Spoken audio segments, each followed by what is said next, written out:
उमरा बेग, हम इस सफर से तुम्हारी मुबारक फतेह के साथ वापसी के मुंतजिर हैं। इंशाअल्लाह हम जल्द ही आपको वापस देखेंगे, फतह से हमकिनार होने के बाद। तुम जैसे कमांडर हर कौम को नसीब नहीं होता है। तुम्हें कोई शिकस्त नहीं दे सकता उमर। मुझे इसीलिए परवान चढ़ाया गया ताकि दुश्मन का सामना कर सकूं, दुश्मन का बहादुरी के साथ मुकाबला कर सकूं। यही आरजू है और इंसाफ का भी यही तकाजा है। या तो दुश्मन या फिर मैं। हमारी सलाहियतें और हमारी तलवार की तेजी हर चीज का तस्फिया कर देगी इंशाअल्लाह। अगर दुश्मन की तलवार ज्यादा तेज निकली तो? उस सूरत में मुझे अपने प्यारों की दुआओं की जरूरत होगी। लगता है तुम्हारे प्यारे तुम्हारे साथ नहीं है। तुम्हारा रास्ता कुशादा और तुम्हारी तलवार तेजधार हो उमरा बेग।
खुदावंदेगार, वो सुना है कि मंगोलों ने अर्ज़ रोम पर कब्जा कर लिया है।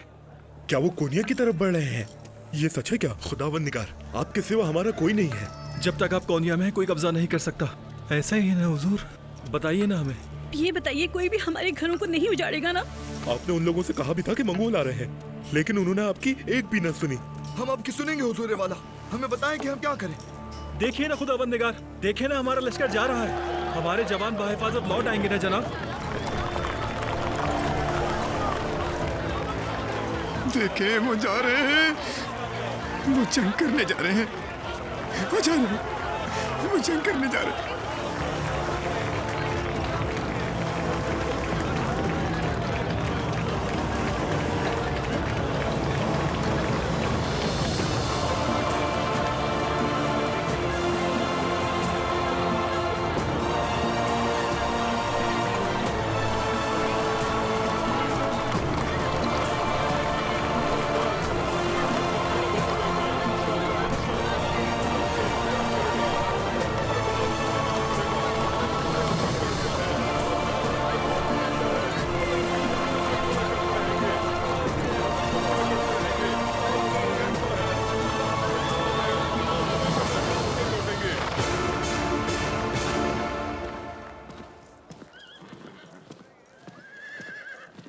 हुजूर, हमें फौरन निकलना पड़ा। आपके पास ना आ सका मैं, उसके लिए माजरत चाहता हूं। माजरत की बात नहीं उमर, जालिम का जुल्म तमाम शर्मिंदगियों से पहले है। अवाम इस दर्द से निजात चाहती है, माजरत की कोई जरूरत नहीं। यह सुनकर काफी इत्मीनान हुआ।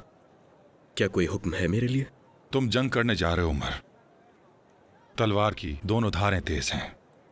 एक धार से दुश्मन को शिकस्त दो और दूसरी से अपने नफ्स को। अल्लाह तुम्हें दोनों जहानों में कामयाबी से नवाजे। हम आपके मुंतज़िर होंगे। कहा सुना माफ कीजिएगा। अल्लाह तुम्हें अपनी अमान में रखे।